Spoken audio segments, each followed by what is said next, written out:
Did you know that one of the world's most notorious mysteries took place in the icy wilderness of Russia? It's a story that has baffled researchers, haunted explorers, and ignited wild theories for over 6 decades. Once you hear it, you'll never forget it. Welcome to the Nightside Archive. Today's episode, The Frozen Whispers of Dyatlov Pass. It was January 27th, 1959. 10 young hikers from the Ural Polytechnic Institute, led by Igor Dyatlov, set off on an adventure to reach Otorten, a peak in the Ural Mountains. Their spirits were high as they trudged through snow-laden forests and icy terrain. 9 of them would never return. One member, Yuri Yudin, fell ill early in the expedition and had to turn back. He would later thank fate for his sickness, a sickness that saved his life. As Yuri watched his friends trek away, he couldn't have imagined the horrors awaiting them. On February 2nd, 1959, the group set up a campsite on a slope near what is now called Dyatlov Pass. This location has puzzled experts ever since. Despite being experienced hikers, they chose an exposed, windy slope instead of sheltering in the forest nearby. Why would they make such a choice? The decision marked the beginning of the end. When the group failed to return as scheduled, search parties were dispatched. What they found chilled even the most seasoned rescuers. The hikers' tent was discovered slashed open from the inside, as though they had fled in a panic.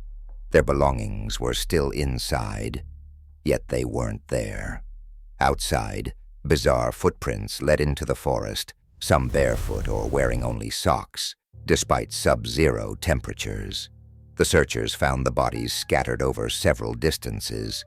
The first 2 were near the edge of a forest, shoeless and dressed only in underwear. They had apparently started a fire, clawing at tree bark in desperation, as if trying to cling to life through sheer willpower. Nearby, rescuers discovered Dyatlov's body, and next to him, 2 more group members. It looked like they were trying to return to their tent, but they never made it.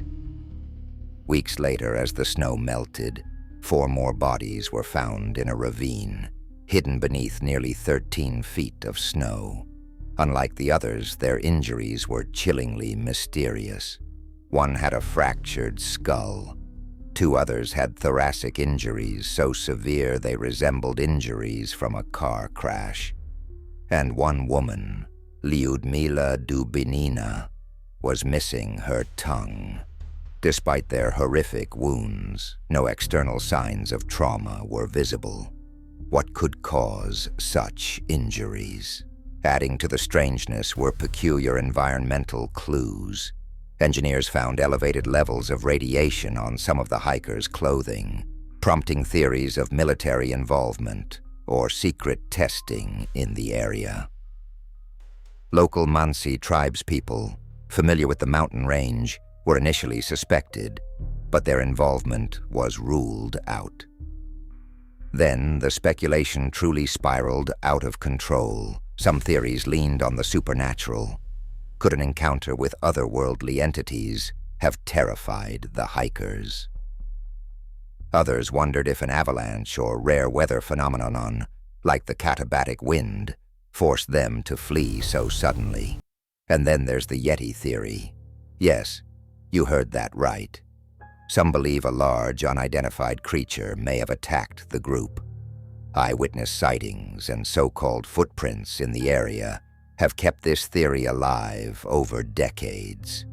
But one of the eeriest theories comes from classified espionage. Could these young adventurers have stumbled upon a covert military operation? Some recall reports of strange lights in the sky, rumored to be secret weapons testing. Could these have caused sonic booms or an explosion that sent the group scrambling for their lives? Investigators at the time offered little satisfaction. Officially, the deaths were attributed to a compelling natural force. But what does that even mean? The case was quietly closed, leaving more questions than answers. In recent years, researchers have gained access to new evidence. Computer simulations suggest a rare avalanche type, called a slab avalanche, may explain some injuries. Yet many skeptics argue it doesn't account for the missing tongue, radiation, or the sheer terror implied by their flight into the snow. Meanwhile, Yuri Yudin, the sole survivor, lived his life haunted by the tragedy. He spent decades campaigning for renewed investigations, hoping the truth would finally emerge. To his last breath, in 2013, he never found closure. This grim saga remains Russia's most infamous unsolved mystery. We may never know whether it was natural forces, human intervention, or something supernatural that sealed their fates. What's certain is that Dyatlov Pass is a place marked by something truly chilling, a terrifying unknown that even the harsh Russian wilderness cannot explain. So what do you think happened to the hikers of Dyatlov Pass? Share your theories below. And if you want even more chilling tales, make sure to like and subscribe. Until next time, stay curious and stay safe.